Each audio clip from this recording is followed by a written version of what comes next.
So Okie dokie. David, we've been obviously discussing the championship battle so far and just the kind of fierceness of it as well.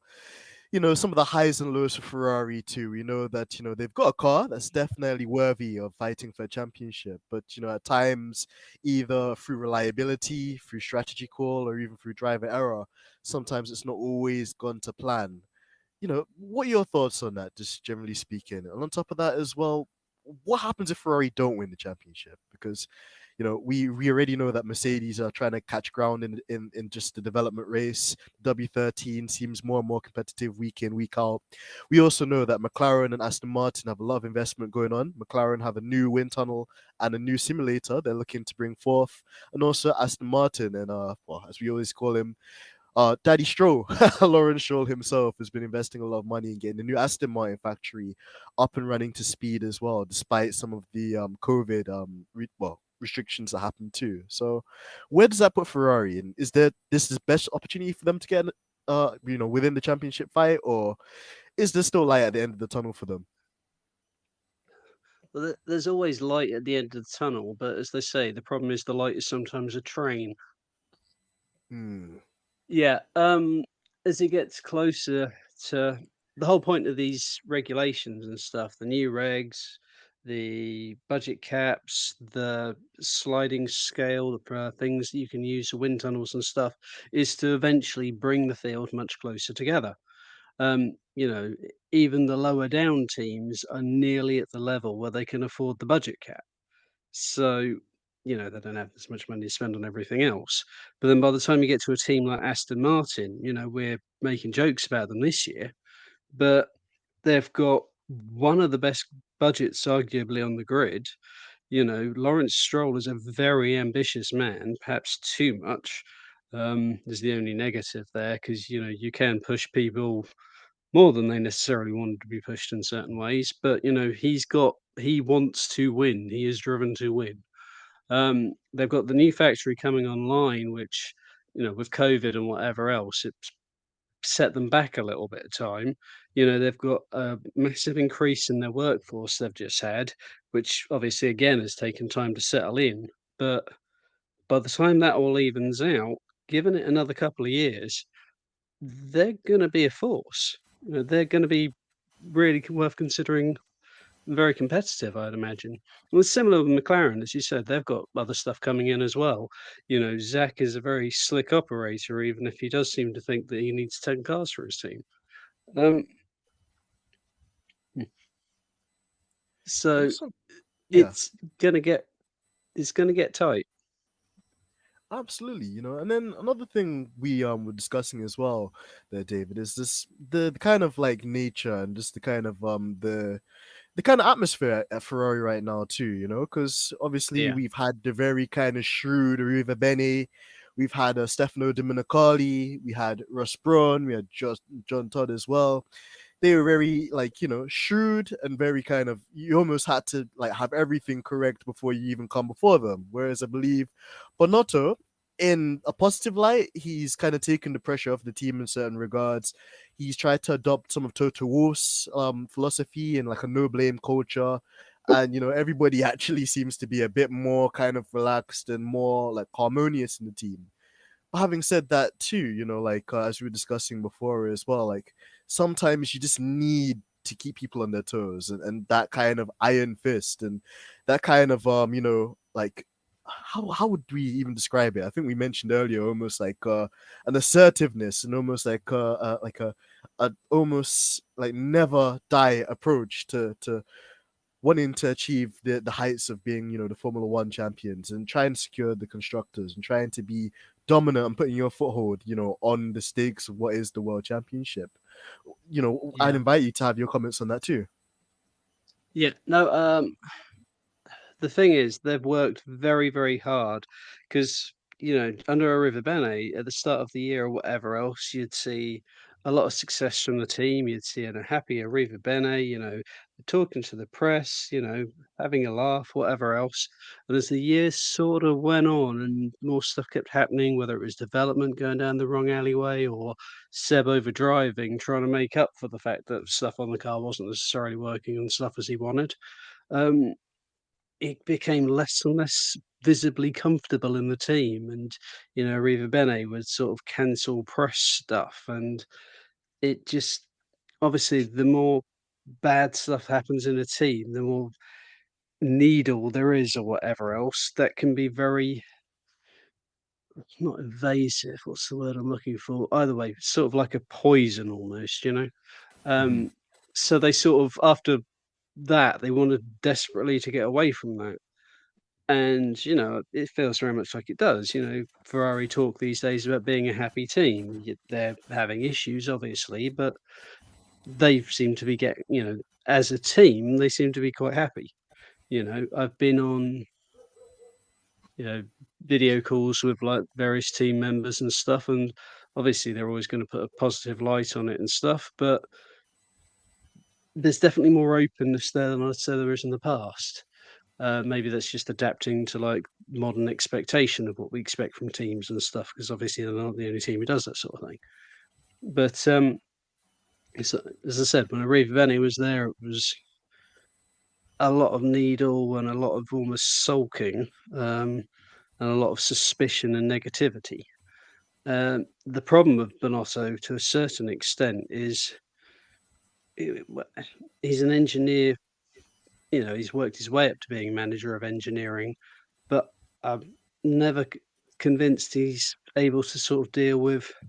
There's so much more to being a team boss than that. Whether it's like the deals and stuff like Zach Brown does, or the people management and the various other things that goes on.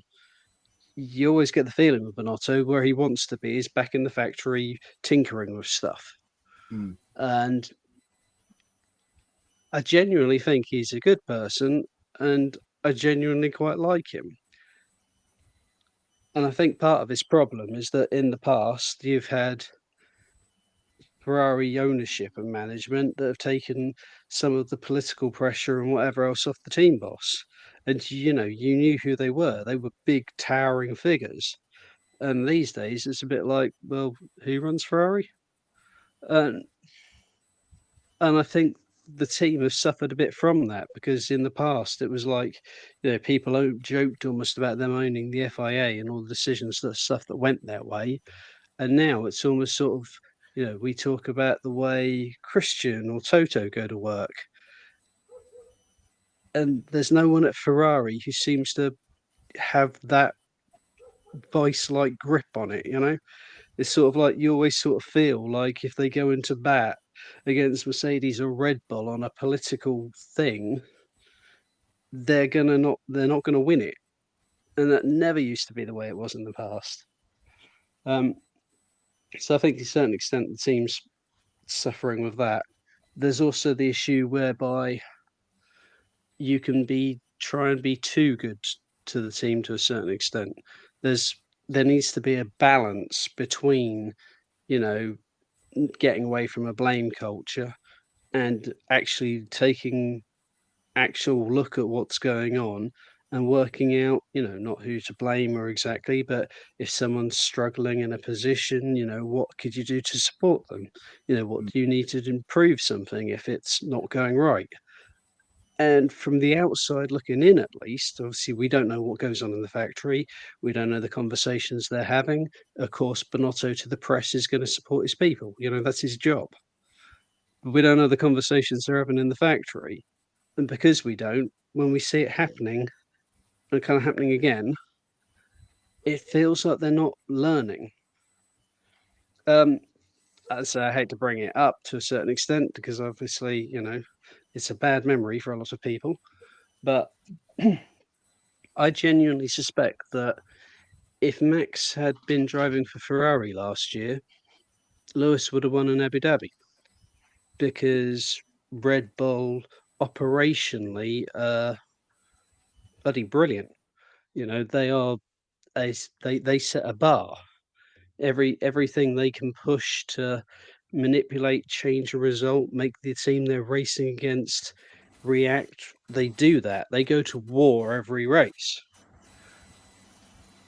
It's like the strategy. Okay, they're doing that. We're going to do this to apply pressure to them. Whereas Ferrari, it's like almost strategy by committee. I started off this video talking so positively about my team, and we've done a great car. We've got lots of great people at our factory, and there's lots of reasons why it's good. But there's certain things that just don't come together. Um, as I said, if you look at Red Bull at Abu Dhabi, they didn't arguably have the car there. The combination wasn't as strong as the Mercedes and Lewis.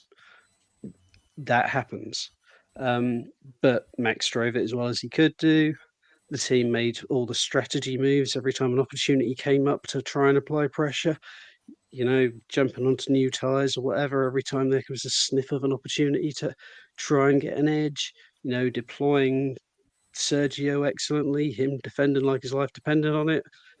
Contractually, maybe it did. And all this stuff left them an opportunity that it shouldn't have happened, but it did. But they'd done the stuff to take advantage of it. And if that had been Ferrari, I don't think they'd have done that to do that.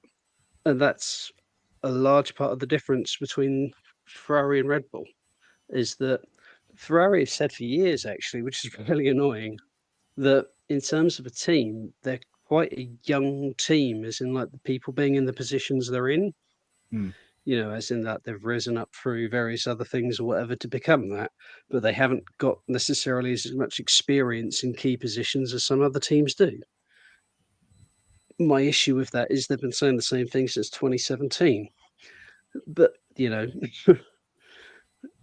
so it, but they don't have the ruthless, persistent, clinical edge that you need to take a championship. And, we could have survived the reliability issues, even the driver issues to a certain extent, and we'd have still been in the fight if it hadn't been for the strategy blunders as well. But by the time you combine all three of them and Max gaining points every time because of them, that's just wiped it out. So work to do. Yep, absolutely there, David. And I think you gave a really honest and a great comprehensive insight, as to what's going on there and just generally as well, just the kind of position of the team, because I can definitely resonate with a lot of the points you mentioned there too, in terms of Ferrari. I think they still move forward considering where they've been in the last couple of years as well. I think everybody likes a place where they can go in to work and they can enjoy it. And, there's not the pressure of, I don't get this right, I'm going to lose my job, or I'm going to be micromanaged, or everything I'm doing is being watched, and nobody likes that pressure. But at the same time, as You you need to be mentioned too, comfortable in your environment. Yeah. exactly. But then the balance of that too is you don't want people to just kind of get away with thinking they can do anything, or at least when you look at teams like Red Bull or Mercedes as well, they are so kind of clinical in the way they approach things. There's no kind of like vibes as such. It's almost as if they're gonna do something and they're gonna commit to it, and that's it. Whether people like it, love it, or lump it, either way, that's just how the chips are gonna fall, and how aggressive in certain scenarios as well, like you mentioned, especially with Red Bull, they'll go, and the lengths that they will take, and just the kind of extreme depths they'll go to make sure that they get things in their own interest. And it was interesting you mentioned that, because like for Ferrari, I feel like they've missed that type of person, since the Luca de Yeah. Montezemolo days. Also, I remember like, Ross Brawn and John Todd having it out with Max Mosley and Bernie Eccleston during the whole kind of like Bridgestone Michelin tire war days of like 2005, 2006 as well. And now these days, like, when you're talking about Ferrari, you speak about Bonotto, you got Lawrence Mackies as well. There's a couple of guys there, but like you Yeah. mentioned as well, if there's So some younger. there's lots of clever guys there, but Hmm. none of them seem to have that sort of steel to them to a certain extent. They're not the guys that as you were saying, like, Luca, like Jean Todt or whatever else, who would like take people to task on stuff. Hmm. But yeah, It's an interesting one, Dave. I had another thought, but I'm chasing it because it's wandered off. Well, I'll give you some time to recover it, David, because whilst you're doing that, I want to take also a wider look at the world of motorsport because, we've had a really detailed and really good conversation there about this Ferrari situation, and I don't think there was a person better qualified to talk about it honestly with other than you. So that's been amazing, and we'll definitely come back to that too. But in the meantime, there's still other things that we should be super excited about, especially if you're a Tifosi or a motorsport fan. For example, Ferrari have a completely new GT3 sports car that's going to challenge next year in the SRO World Championship, the 296 GT3. Also, on the topic of Ferrari, you've also got the LMDH program, which they're part of too, with their V8 prototype hybrid car that's going to challenge in the World Endurance Series. What are your thoughts on that as well, there, David? And also, I know that you also went to Brands Hatch and you met my one of my favorite drivers, of course, Mr. Lello himself.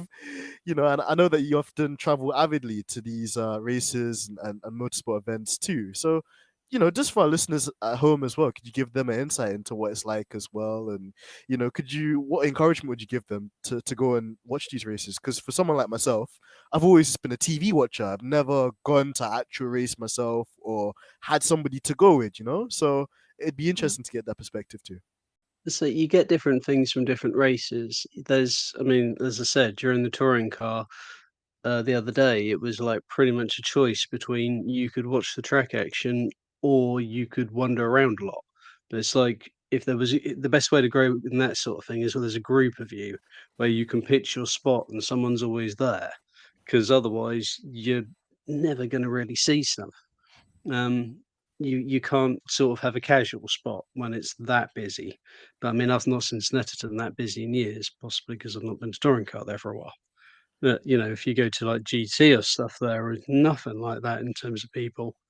But the longer format racing for GT works for me because it means I can watch some of the racing and I can wander around and I can see this and I can go to the GB3 paddock or whatever and see if I can pick up autographs or the wherever.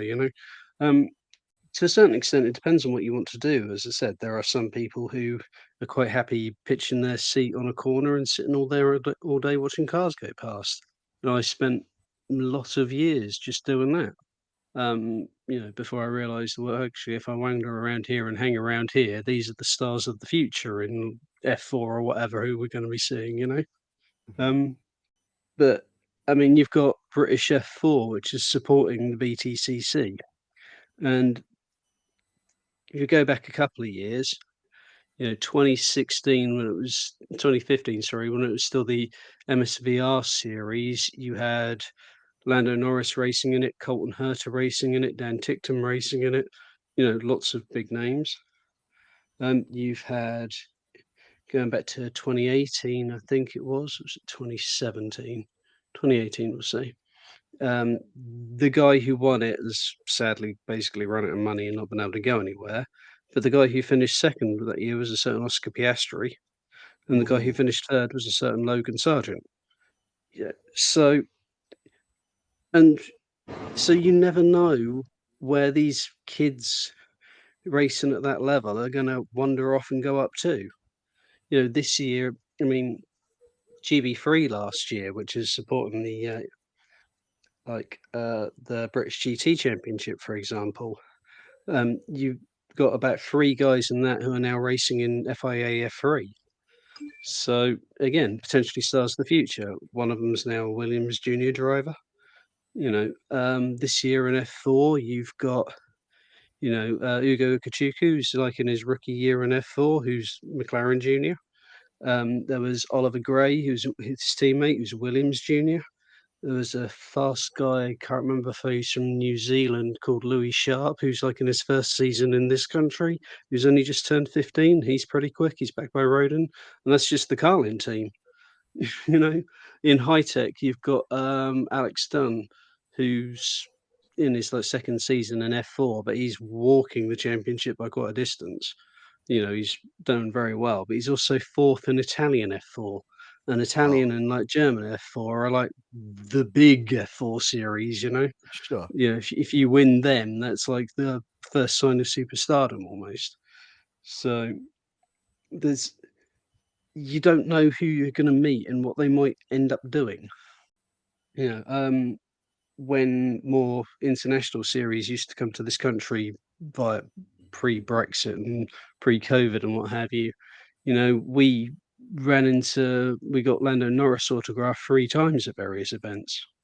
Wow. So, yeah, 2016 Formula Renault, 2017 Euro F3, and 2018 F2. So it's you can meet these up and coming guys, and they're just kind of there hanging out, waiting for race time. That's so interesting as well that you mentioned that, David. And like you mentioned too, there's just so many, like just the names you're mentioning there too. Like even this Logan Sargent, for example, American racing driver, which has done a few years in the junior categories as well. But again, he looks like he's tantalizingly close to Williams seat should they decide to kick Latifi. And then even on the other side, you mentioned there as well Piastri, which again is such an exciting driver to watch because he's practically Yeah. won every single junior series he's ever actually competed in, and like before Well, he his, even his came on. record and his record since he came over to this country was like he did a parts because I did a video on this not too long back, so bear with me.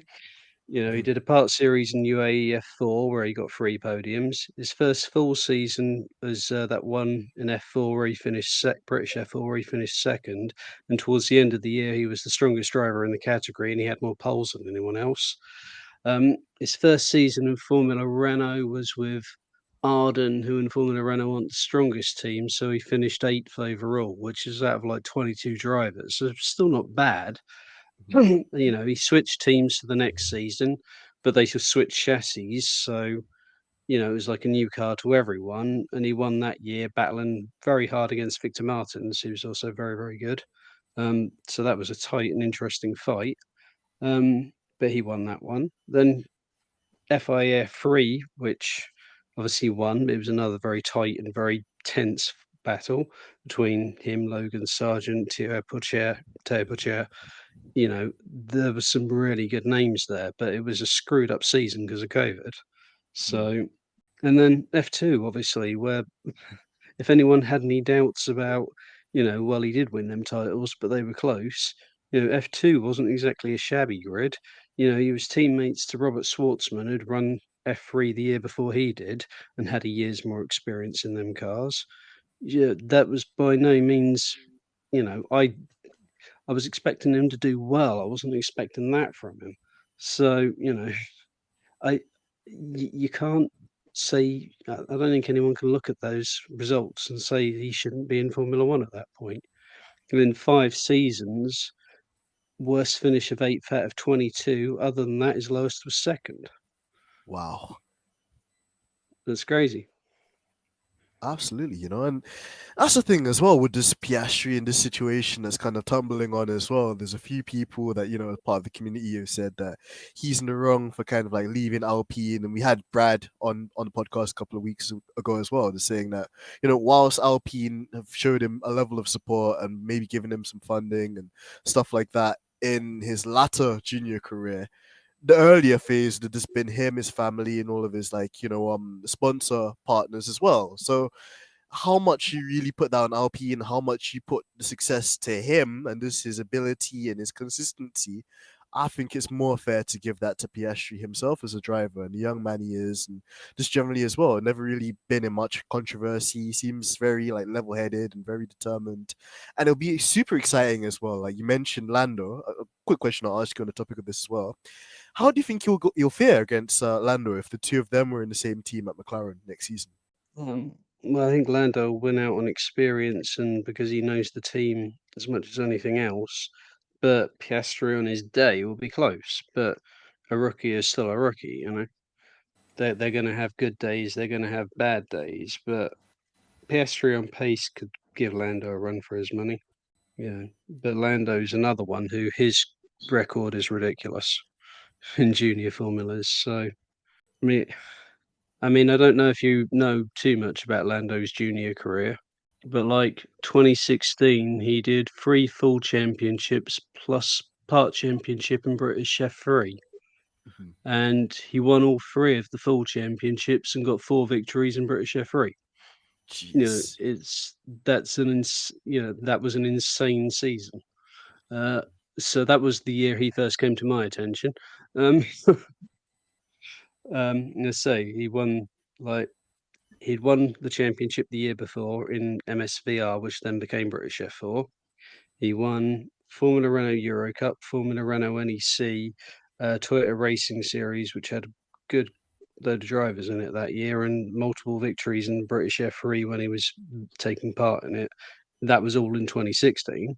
So 2017, he won Euro F3 for Carlin, bearing in mind that it was during a period of complete and utter prima dominance. True. You know, it's like his F2 season, he considers one of the worst of his career. He finished second. Which by no stretch of the imagination is, something to scoff at either, because it's super competitive as well. Yeah. So, I mean, la- a lot of people point out that Lando had a lot of money and he could do a lot of testing, which is all very true. But he the same as Oscar won most of them championships as technically a rookie, albeit with a lot of testing. Well, So you say that as well, David, but then again, so did Nikita Mazepin. So did Latifi as well. These are also affluent drivers that have been fortunate to grow up with, families that can afford it, and at the end of the day, I feel that people shouldn't criticize drivers just because of their funding or what kind of things they've had. I think people need to look at drivers based on how they utilize the tools to their advantage, and if you're somebody like Lando Norris, which has been competitive yeah, in every series, and then he's been at McLaren since he joined Formula One, and McLaren have not had a mm, championship winning car, but he's still on days been able to challenge Max, Lewis, and achieve multiple podiums in a car that's not really fit to be on the podium most of the time. I think is yeah. testament to him. But what money does give you is opportunities. It gives Abs- you more sets of tires than your opposition might have to do testing with. It means you can get in better teams and have the better engineers with you. It means that you can run three different championships in a year and do the relative testing for them as well. It's if you have two equally good drivers, but one of them's racing for Prima and can do as much testing as they like, and the other one's racing for Charus, and they can't go testing because they don't have any money, they're going to end up in very different places in the championship. And which mm, one would you, just looking at results, consider was better? That's that's what money will true. give you. Exactly, and I think it's a strange thing with like F2 as well, because most people just look at it and they say, oh well, it's a spec series, so surely the best driver wins out. But as you correctly mentioned there as well, David, like if you're in like ART, or if you're in a Prima, or if you're in one of those teams, you obviously stand more of a chance of maximizing the opportunities there to you, just because they have more resources, and that all comes into funding and stuff like that too. So yeah, it is quite an interesting thing, and I think a nuanced point that most people take for granted. But also another question I wanted to bring to you as well, David, was on your kind of motor racing experiences and trips as well, you had the very rare opportunity of meeting one of the greatest race car designers of all time, being Adrian Newey. Could you tell us more about this experience? And actually, whilst I flesh out this question a bit more, what do you think of the modern day engineering, like, the scene at the moment? Because we kind of lived in a history of time where you had likes of like Colin Chapman, Gordon Murray, John Bernard, James Allison. But it looks like, especially in Formula One, the emphasis on like a single inventor or a single designer, or, like almost like car maker in that regard has changed. What's your view on that? Well, it's to do with size, isn't it? I mean, back in the day, in the 60s, 70s, 80s, to a certain extent, you'd have teams that have like 40, 50 people. The Mm, original Tyrrell team was run out of a woodshed. Um, now look at where they're at. Mercedes, 1,200 employees just on the F1 team, with another 800 on the engine department. So uh, the sport as a whole has grown so much. I mean, we love harking back to like these characters, these famous designers, the people who could look at something and find something no one else could. But that doesn't, unfortunately, perhaps work so much with. the racing world as it is now. I mean, Adrian Newey is very much a kind of throwback thing because, he still sort of visualizes something in his head, looks at something on another car and like pen and paper almost working it out. He's sort of like the last of the breed, I think. There's some very good designers and head of design departments and stuff now, but you don't necessarily, they're not in the way that people talk about Gordon Murray or John Barnard or Adrian Newey or, there's no engineers, chief engineers around that people think of in the way they think of Patrick Head. I mean, Williams back in the day was an amazing school for engineering. I think it was like their seventh employee was like, Ross Brawn. Yeah, Mm. it's that kind of thing.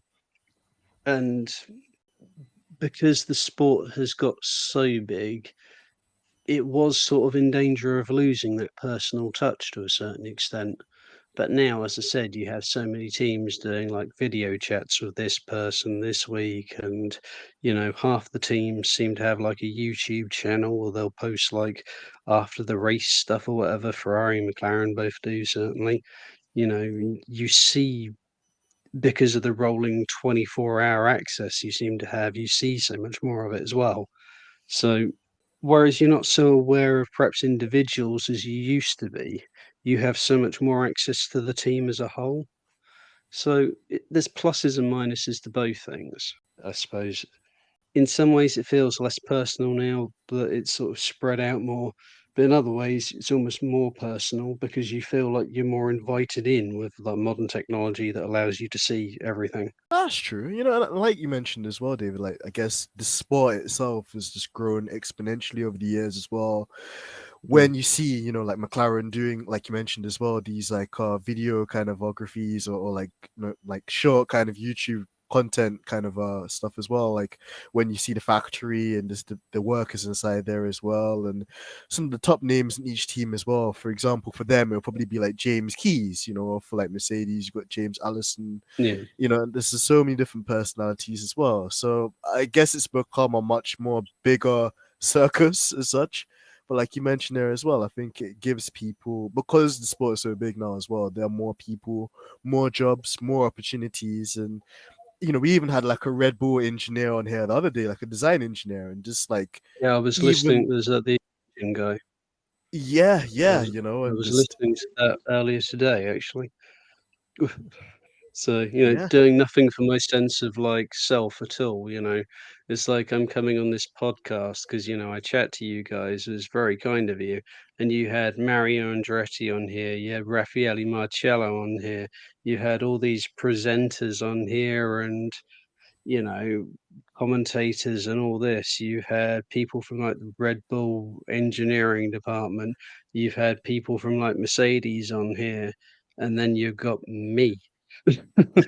Well, David, we love you, and we There's a quiet equally month. What can we do?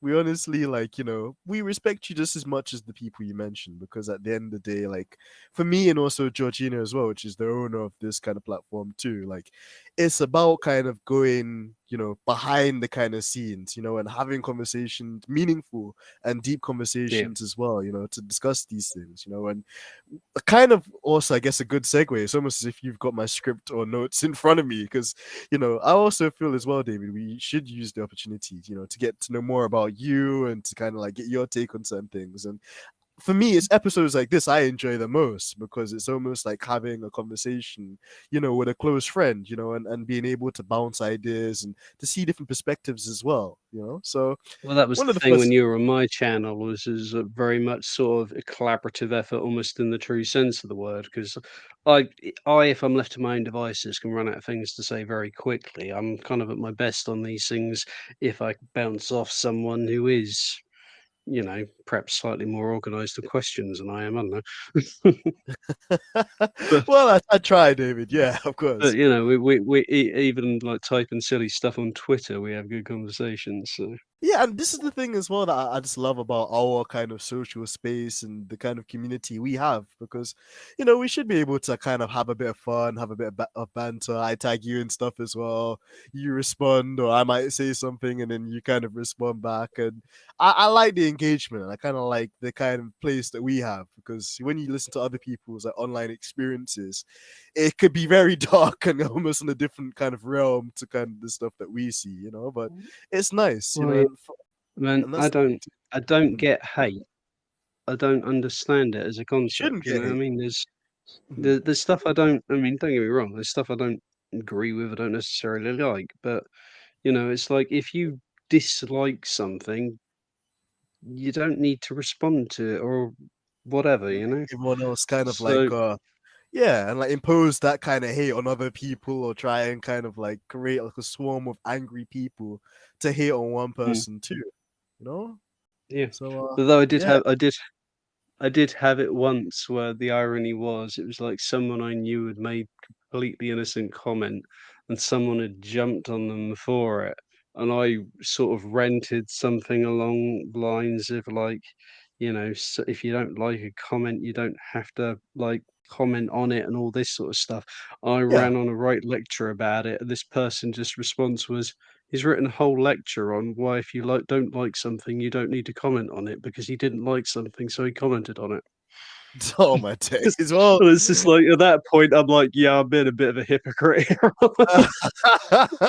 well, David, this is the thing as well. It's like I sometimes I just see stuff online. I don't even bother engaging with it, because I feel like with Yeah. certain people, you always just get people out there like that are trolls, and they'll deliberately try and wind you up or say things to try and trigger you. And then if you react to it, no matter what you say, if someone will try and spin it in a negative light or try and like take it out of its original context and then make you out to be the bad guy. So it's just one of those things, unfortunately. But at least kind of for like us and you and everybody as well in our kind of like tight knit community, it's great, because we get some great conversations going. We get to, have some nostalgia and some old memories or things I didn't know about before. And, I learned from you and other people as well. And it's just great, and I think this is kind of what direction we want to take with the platform and collaboratively with you as well and also your channel, which we'll get into later as well. I think it's going to be the future and what people like sign up to and want to be part of as well. So Mm. yeah, it's an exciting time for sure as a content creator. And in that regard as well, David, like I mentioned, we really want to get to know more about you, and our listeners as well are going to be so keen to like follow you up and to kind of know more about the man behind, the Ferrari red merchandise and whatnot. But let's get into some of these questions then. So I the first had one, that. Hang on, I had that at Snetterton where someone I talked to on Twitter who is like the human for the McLaren Doggo account. oh, okay, that would have And been interesting. I knew that, like, they were gonna be there and stuff, and she ran into me wandering around the F4 area, and she was like, "I thought that was you. I saw the red jacket and thought, who else is wearing red around here?" See, spotted you from a mile away, David. Spotted you from a Yeah. mile away. You're unmissable. All right. Well, in terms of the questions, David, let's get into it. So the first one is: if money was no object and you could buy an F1 car to keep forever, which car would you acquire? Bear in mind, you can only pick one, and money's no object, so you can literally get any F1 car, but you can only have that one F1 car. The problem is there's so many, and there's so many different reasons for it.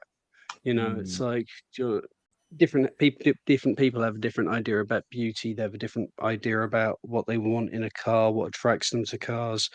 One thing I've tended to find about people who like Formula One cars is, the classic one, the ones they always go back to are the ones that they fell in love with when they first started watching the sport.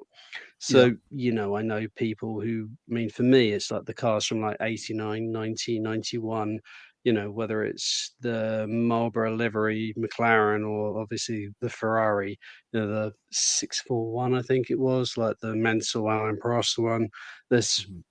a sort of simple elegance to them to me, I just like the proportions. I like, other than the rear wing, I think this year's Ferrari is possibly one of the best looking Formula One cars of since those ones. There's certain similarities to them, just not obviously in size because modern cars are about half the size again.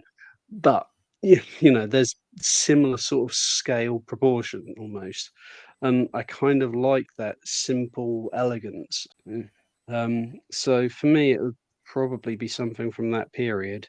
And whereas I want to say the Ferrari, other contenders, obviously, McLaren's from that period because I do love the Marlboro livery, and they were pretty nice looking cars as well. There's like Adrian Newey's early design for like Leighton House, which then went on to show itself more in the Williams he designed for like Mansell and Prost and stuff. There's also obviously the Seven Up Jordan has got a big shout on that one. Ooh, that is a legendary one. And then like Michael Schumacher as well, making his debut in Spa with that Seven Yeah. Up livery as well. And just yeah, So iconic car. there's so many tempting ones there. I mean, my favorite Jordan one, weirdly, is the 97 Benson and Hedges bitten and hissed Sid the Snake. Okay. Like, because I think when I started like getting into Formula One as well, they had like the yellow and black kind of like country kind of like color scheme as well. And there's one where it almost had like a shark's like teeth on like the Yeah, nose as well. that was from like the early 2000s. Can't remember if it was 2002, something like that. It might have been later. But yeah, during like 97, they basically experimented with liveries and stuff. Because in 96, they'd had like a proper gold for like the Benson and Hedges. It was that kind of gold. And apparently in real life, it looked stunning. But like when you saw it on the TV, it just looked a bit brown. Um, so basically, for the following years, they went like instead of gold, they kind of went yellow, um, but then the yellow and black, and like it had like a snake's head and fangs on it going down to like where the front wing was. And because that livery was so different to everything else out there and it had attitude, I really, really loved that livery. And then after that, they went buzzing Hornets. So they had like the Hornet face on the front of the car. And Eddie Jordan was like, he much preferred that one because they could position sponsors and stuff better for it, which obviously helped them financially. Um, but that was like their most successful period in history during that point, like 97 through to about 2000. So, but them cars are all nice as well. I've got, got seen like the 99 one, I think it was, quite close up because someone had like, there was a car show thing locally and someone had got hold of the test car, like the backup car, back in the days when they used to have like third cars for Because teams. Someone had yeah, got hold of one of them, and that was apparently the third car that they had at Spa in like 98. And if like they hadn't been able to repair the damage to one of the driver's cars, and they'd have ended up going out in that car could have won the one that won the race. But they like, I think they fit. I can't remember exactly. My understanding is basically they repaired Damon Hill's race car so that he didn't have to use that, so it didn't get the glory. because I was thinking as Anyway, well, is that back the to your question. infamous year? No, but just talking about that as well, there, David. Like, was that the year when there was a huge pileup in Spa and like Yeah, I think there were like Michael had it 12 out with cars out on the first lap or something, and exactly.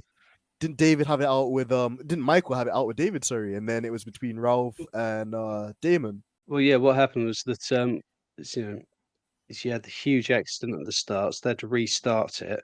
And obviously, some of the drivers were able to use the third car and some weren't. And Michael got off into a commanding lead, and it looked like, he was going to sail away to victory and gain points back on Mika Hakkinen. And there was what can be best described as a misunderstanding between him and Coulthard. And Michael lost in the spray, sort of lost track of where Coulthard was. And he felt that Coulthard had basically slowed down and he went into the back of him. Now, when you're in adrenaline, you've just been in an accident, you were leading the race. This was your big chance to gain points back on your opponent, and you collide with their teammate. You can see why he might have been a bit sort of like suspicious about that. Sure. Um, for my part, I don't think anything was really. I don't think there was any intent in it. It was just like, wet weather and misunderstandings, which can happen. But in the heat of the moment, I don't think Michael necessarily saw it that way. Yeah, well, either way, David, I think it created like one of the most like iconic kind of things as well. You know, there's always that video that goes around on YouTube Yeah. too of like Michael storming down the pit lane and then like the McLaren It's mechanics like trying to hold him back. You well, know, it's and like yeah, people always say, Michael never showed, emotion, always like this robot, very whatever. Well, I think he showed some that day. Um, yeah, absolutely. You know, I think there's many times. You know, so I kind of get mm, it. Like when people talk about like Michael Schumacher and this stereotypical kind of like Germanic kind of approach to stuff, but I think he could be very emotional. You know, and he showed it, yeah, you know, to the people it needed to be showed to, rather than like, you know, having outbursts or, you know, again, like he conducted himself, in my opinion, in a very professional way, and probably how racing yeah, drivers should, you know. So I didn't have an issue with it, and to be honest, maybe I'm just like a biased kind of Michael Schumacher fan too, because that's like my favorite driver growing up, and what who got me into Formula One, you know. So without Michael, my yeah. whole thing would be different. But yeah, it's interesting ones to look on memory lane there, David. But next question, I and don't think kind I of answered that advertising. one, did I? Nah, well, I mean, you gave us an array, and I think again, all of those cars, they, So, as and a you, 10-car garage, yeah, these are the ones I would pick. But yeah, any one you of kind that of lot, that'll be fine. sure, and actually, I think it segues nicely into the next one. From your perspective, what's the best Formula One car to ever grace the sport's history? So, in my head, I've always said Ferrari F2004 or Mercedes W11. I know Georgina's smiling as well because she has an ongoing joke that I cheat on the W11 every time Mercedes make a better car than the W11, but there's no evidence to be substantiated there. And obviously the well, obviously Senna's kind of McLarens as well, like the MP4-4 series as well. But in your Yeah. perspective, David, if you had to pick one as the greatest or the best F1 car to ever grace the history of the sport, which one would you choose? Well, it is a tricky one. Yeah, obviously the 1988 McLaren is a sort of a bench-setting car on the grounds that it won basically every race other than one where one of their drivers had a retirement and the other one crashed. And Ferrari got a 1-2, which was like the race after Enzo died, pretty much. So it was Oh, almost like poetry. But apparently um, the guy who ran McLaren, he was so annoyed that basically because of the events of what happened at Ferrari ended up ruining their clean sweep. That was apparently why he then got Gordon Murray to design the McLaren F1 road car. So rumor ah, has it. that's an interesting lineage, though. And again, we talk about like the best cars, generally speaking, too. Like the McLaren F1, kind of like, well, is it a sports car? Is it a hypercar? I'm sure people will let me know. That's just regarded as one of the most legendary kind of automotive adventures as well. So interesting to Mm. kind of see the lineage there. I mean, it's insanely ahead of its time. And you think, it was like doing 241 miles an hour in the early 90s, and we wouldn't hit that again for about another 15 years, another 10, not until obviously the Bugatti they run. So it, that's sort of in a thing that in a world that moves as fast as the automotive one does in terms of like pushing boundaries, any car managing to hold any record for any length of time is a massive achievement. It probably was a game changer. Absolutely. Absolutely. I'm just thinking about it as well, David. Like, there's another question that we love to ask, you know, the guests as well when we're trying to get to know more about them. This one's called Taxi, Dinner, and Avoid. So, this one, it just applies to the current, like, drivers on the grid. And kind of as the name Mm. suggests, if you had to take a taxi ride into town to have a dinner with one of the drivers, and then there was one driver you absolutely was trying to avoid and just like trying to avoid them like the plague, which drivers would you pick for each one of those categories? The taxi, the dinner, and the avoid. Tricky one. It's not. I mean, I'd say dinner with Charles Leclerc just because he's always seemed like a very likable guy. Obviously, he's a Ferrari aficionado, so I can imagine just talking about racing and that would be quite a thing. Avoid. I hesitate to say Fernando Alonso, but I mean we've got Fernando Alonso's autograph, but he was always mobbed, you know. Mm. So it's sort of like, can you imagine coming out of the world of Formula One where you're in your little bubble into World Endurance Championship where anyone and their dog can like try and grab your attention and your time? Must be very difficult to focus and to relax in that environment, I should imagine. So, when we got his autograph, he came off very, I don't know, but basically like a guy who was feeling very harassed, for want of a better way of putting it. Oh I no. don't even think he saw half the people who were trying to get his autograph because so many. There were people out after the race day.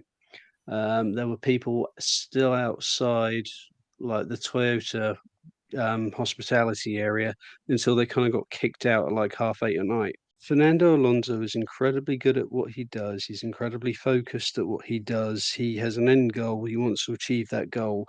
And I genuinely feel like there is nothing else in the world other than that to him.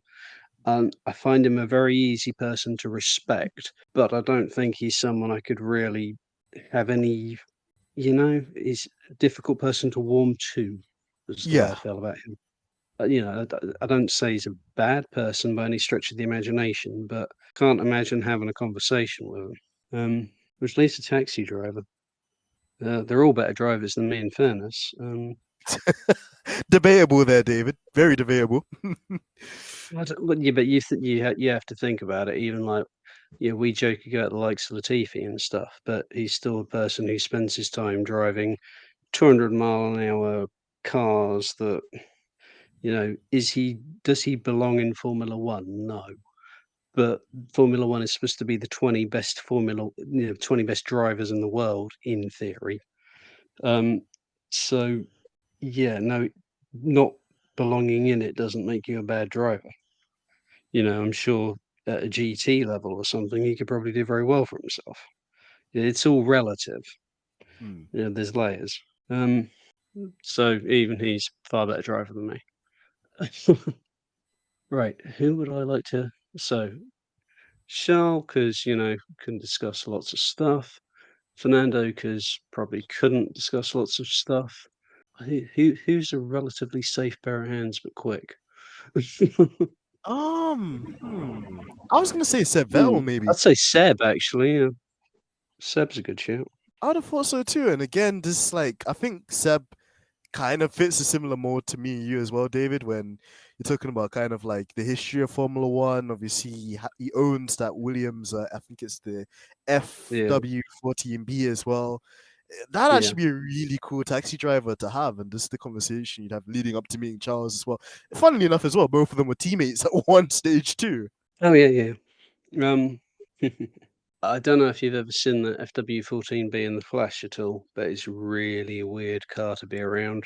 What makes you say Um, that? wi- Because to me, it looks like I don't know, David. I've always looked at that car. And I was like, that's how Formula One cars should look. But it's like pointy nose. yeah, Like it's got yeah, like the yeah. active suspension But thing too. yeah, the The active cannon sponsor. suspension, the active suspension is the thing Mhm. because I've been in a garage area with it when they were testing the active suspension, and it's the Oh. trippiest thing in the world watching this car going up and down on its own.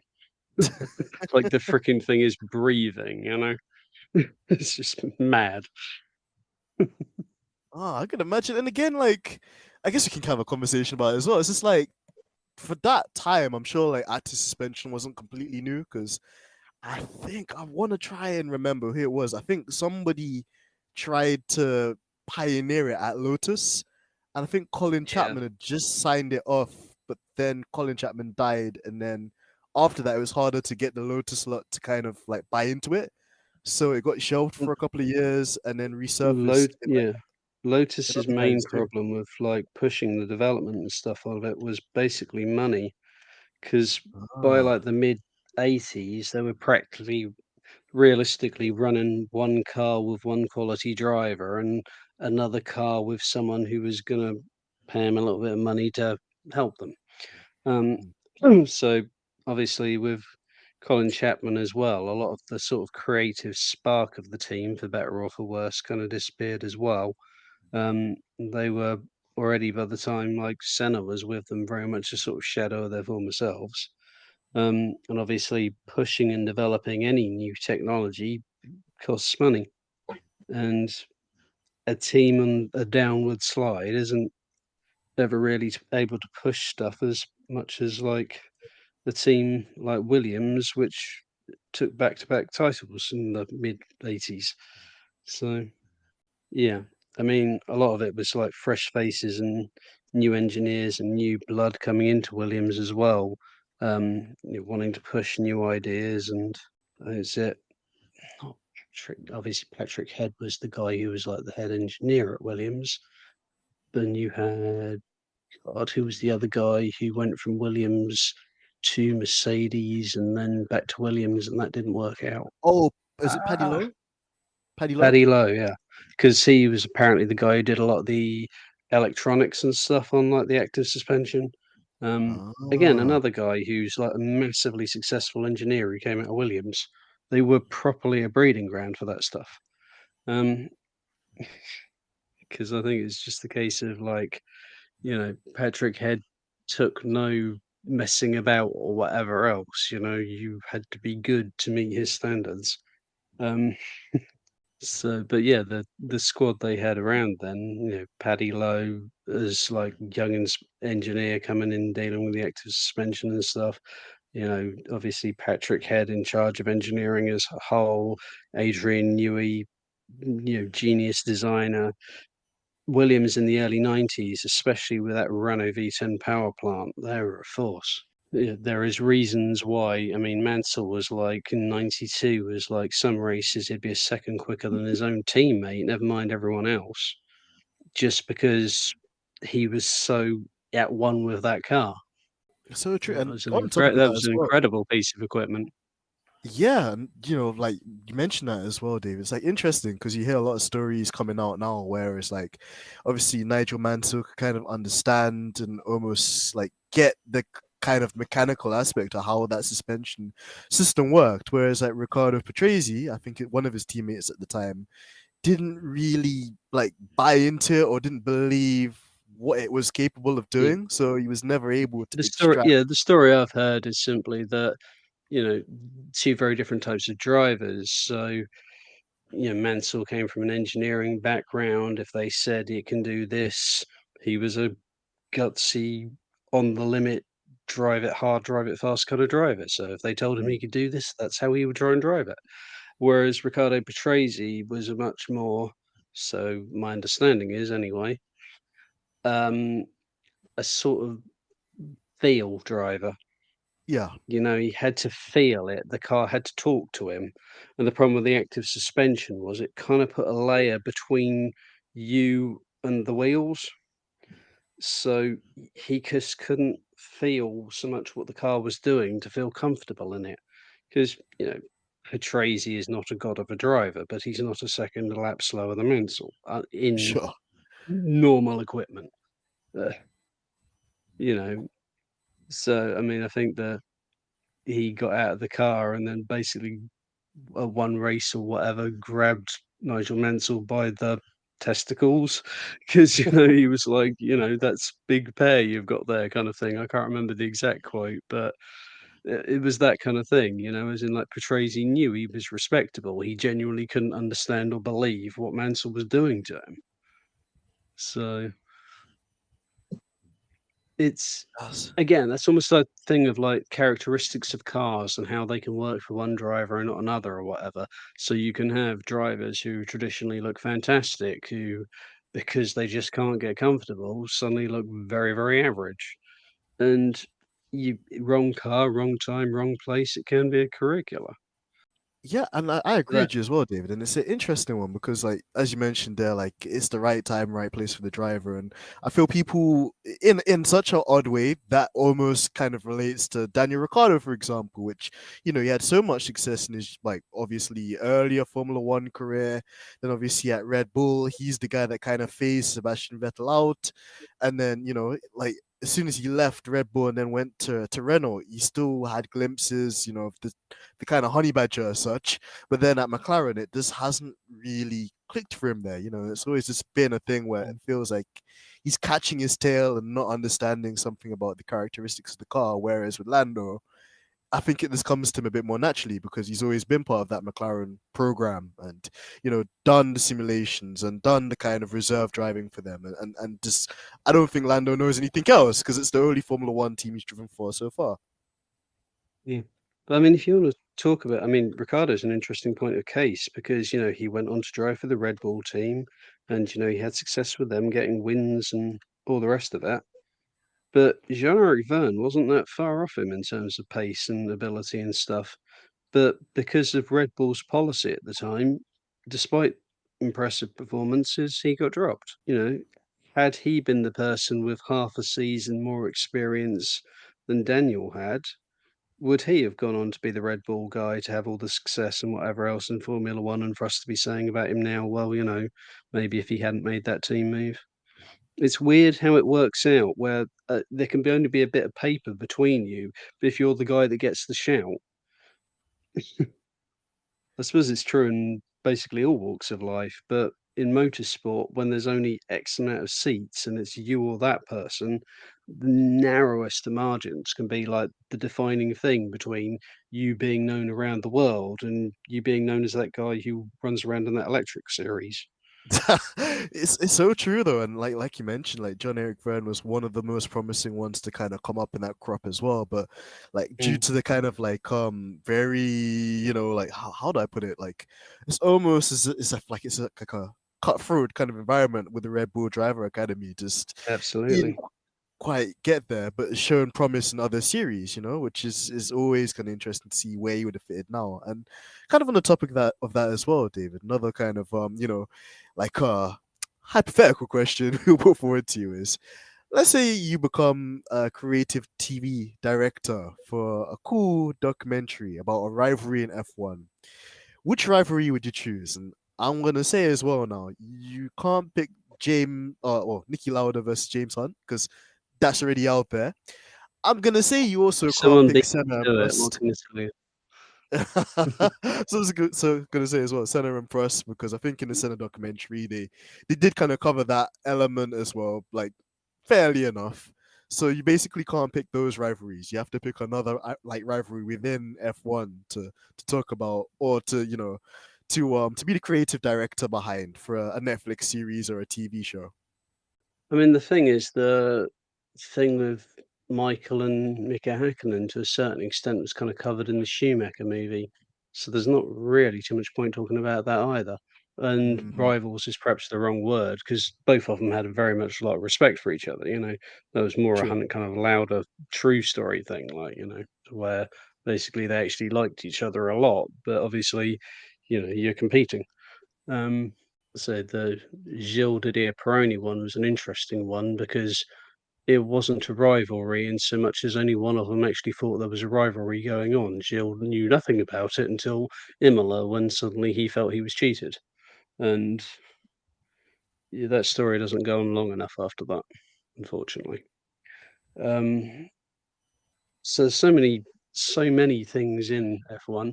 I mean, Mansell and Piquet, that their time at Williams, that would be apocalyptic, I think. I mean, that whole Williams period as well, obviously with Frank's accident, that's that was. I mean, obviously you've got the Williams documentary, which she talks about that at length because of the effect it had on the team, the family, and whatever else. Mhm. But I think I can imagine that making a very good movie. Yeah, the '86 season and '87 season. I mean, Absolutely. And again, just like, for the newer listeners as well, or people that aren't obviously, so kind of like into Formula One or stuff like that as well, David, like what was the kind of just the magic behind that season, in terms of PK and obviously my mind's gone blank here as Mansell. well now. Mansell as well, Yeah. yeah. Well, Mansell was there. He'd spent a season there previously, teammates with Keke Rosberg, and Keke Rosberg had retired. Now, Mhm, Williams haven't gone a couple of years, 3 years or so without a title, um, getting hold of Honda power plants, which they knew were a potent thing. Um, just having a car that really, really worked well, they were talking to Nelson Piquet, who at the time was like a two-time world champion, for Brabham, and had been one of the leading drivers of that generation. So they're like, this guy can lead the line. And what Piquet always says is that Frank Williams had basically promised him number one status if he came to the team, but they never got it down in Ah, writing. Pre-season testing, the car had been very, very quick. But Frank Williams, who during the late 60s and 70s had fancied himself as a bit of a racing driver, liked driving cars quickly, unfortunately was prone to crashing, was also guilty of doing that in real life as well. And on the way back from testing at Paul Ricard, I think it was, basically had a huge accident. And they were doctors and stuff were pretty much of the opinion that like his life support and stuff should be turned off. Eventually, the team boss, who may or may not have been, oh god, he's got his own YouTube channel these days. A very well-known guy, anyway, in the world of sure. Formula One, has his own YouTube channel. Has been around since like let's say, obviously late 70s and stuff. Talks a lot about drivers and races and what they should have done, how they should have done this and what have you. Very, very, very knowledgeable chap. Anyway, I think he was the team boss at Williams at the time. He may have been in the car with Frank. So him and Ginny Williams are like, trying to Frank's argue wife. with French doctors and stuff. Eventually, that's his wife, yeah. Eventually, they get him back to England, and basically, Frank went from being this incredibly athletic, incredibly fit, massively driven man to being a paraplegic in a wheelchair who limited use and control of his hands and stuff, but can never walk or anything again. Basically, the vertebra just below his shoulder blades and stuff got damaged. So obviously that massively affected his ability to do anything, but it took him right out of action for the whole, first half of the season and then some. So nobody was really sure what promises had been made or whatever. As far as the team were concerned, they were obviously trying to deal with how do you fill this void, this Frank-sized void. So they weren't running necessarily as slick or on top of things as they should have been, but they had themselves with two very quick competitive drivers in a car which was a championship winning car. One of the drivers was utterly convinced that, because he was the two-time champion, Frank had said that, he should be given number one status, to the point where he actually went to the hospital and there's Frank on his, in the hospital bed, basically on breathing apparatus to help him keep alive at this point. And he's like you said, really sort of animated about because it should have been his. And it kind of got like with Lewis and Fernando during the 2007 season, where Fernando felt he should have been given number one status and stuff. And there's this young Brit in the British team, so Nelson wasn't struggled a bit with that dynamic as well, Sure. Yeah. and felt like that Mansell was getting favoritism, and so it very much ended up like that, where what happened at the end of the year was they went into the last round of the season with Mansell Piquet still very much in contention to win the title, along with Alain Prost driving for McLaren. And basically, where Piquet and Mansell had been taking points off each other, Prost had managed to stay in contention. And for Williams, it all went wrong in the race, where Mansell got a puncture. I think it may have been out of the lead that basically ripped his rear tire off. So that lost him the championship. And they kind of pitted Piquet just to be on the safe side so that he didn't end up having punctures and stuff. But Piquet was never able to regain the place back. So as a result of basically the team infighting, Prost in a as Raikkonen would do in 2007, then kind of won the championship. Um, but there was a lot of bad blood between Piquet and Mansell basically as a result of that year. And the following year, it was kind of more of the same. Piquet would eventually win it on the grounds that Mansell was a bit too good at throwing the car. Mansell was very, very quick, but he did have the accident occasionally, Mm. uh, sometimes injuring himself to the point where he couldn't race for a couple of races. I think it was in '88, which cost him the title. Wow. So their relationship was very fractious. PK went on to say some very nasty things about Mansell's wife.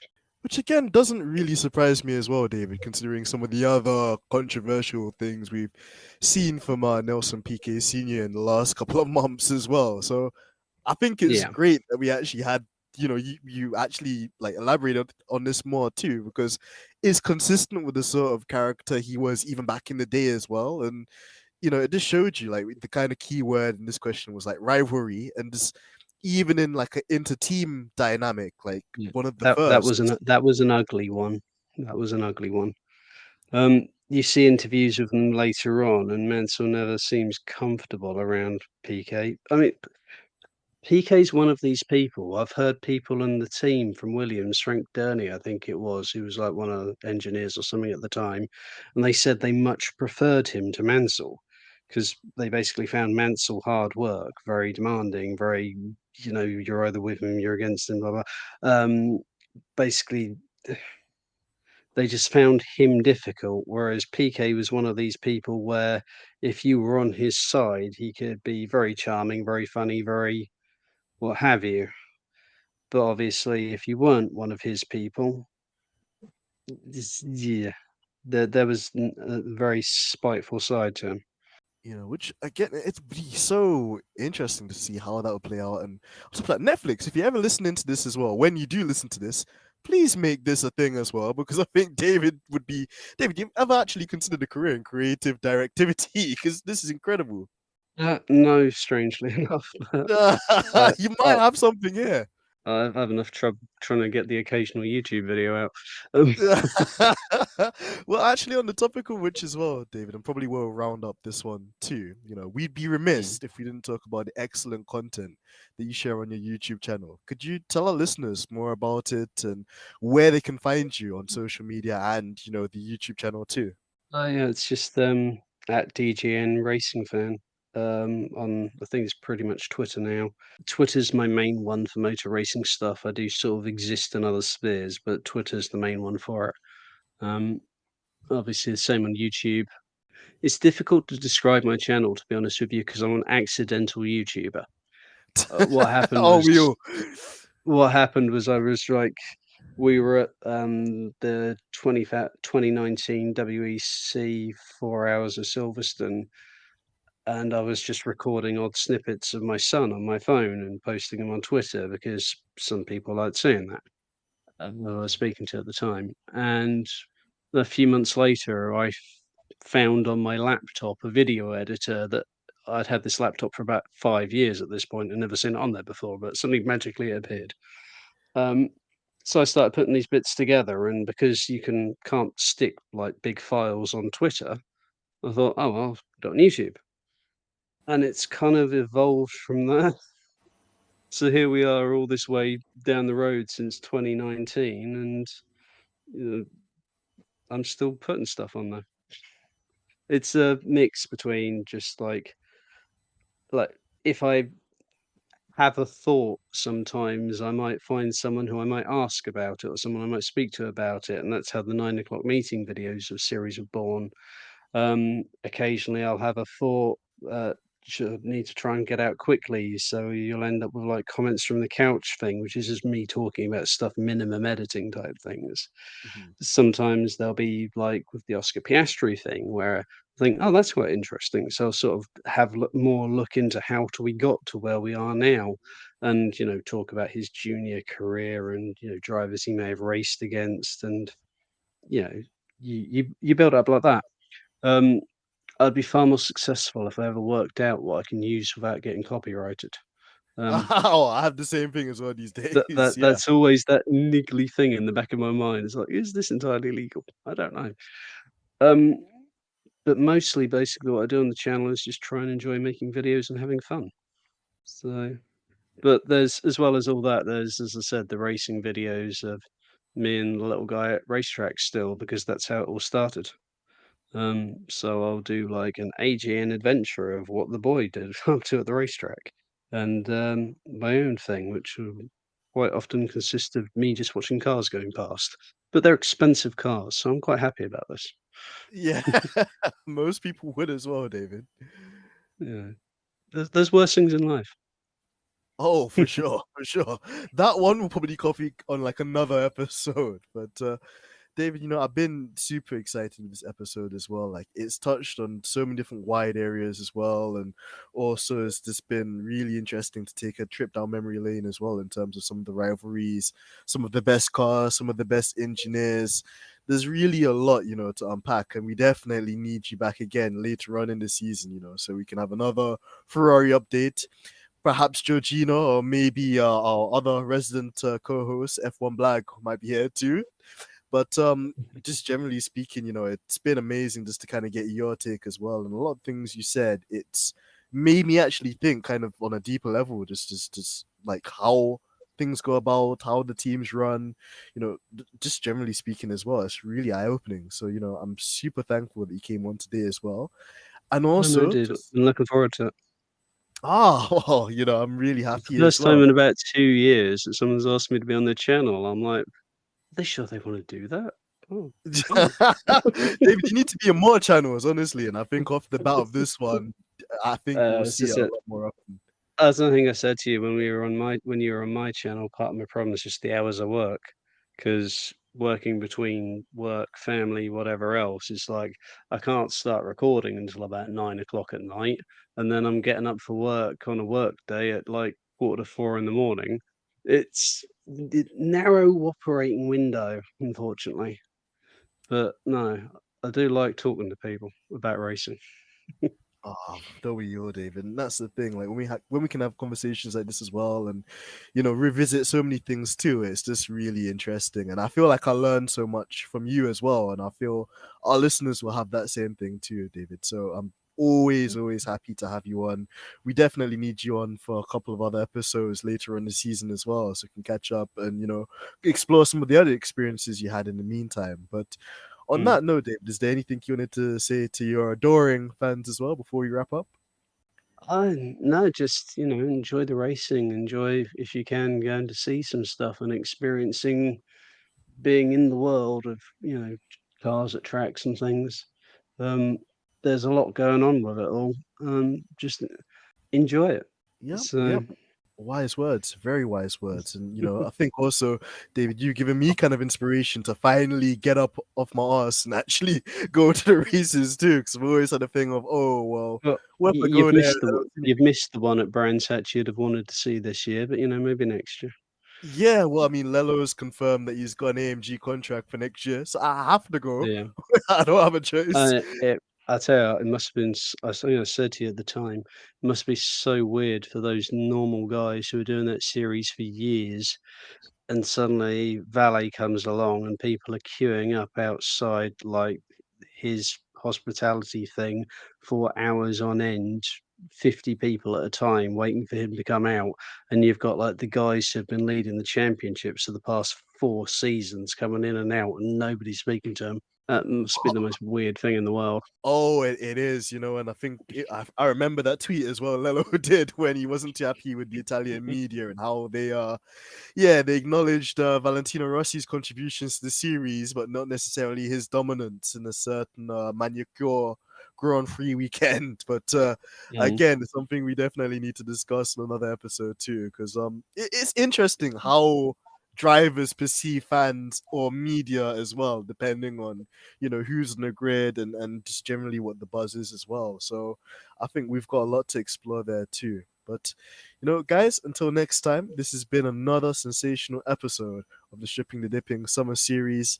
Actually, I'm gonna leave you guys on a bombshell. We've got a mystery guest for the final episode of the show, so Ooh. make sure you stay tuned for that, because yeah, it's going to be interesting, but I'm not going to give any clues away because Georgina will rip off my index finger, and I need it for my 24-hour She Le definitely Mans. wouldn't be buying you ice cream, dude. Oh yeah. Oh, you've mentioned ice cream too. Yeah, that's also another thing which I need to kind of get onto her for. But we'll get to that. But David, it's been a pleasure. Honestly, we need you on again, and if there's any developments or anything else, let us know. And listeners as well, make sure you go and follow David on his social media handles as well, and then on his YouTube channel.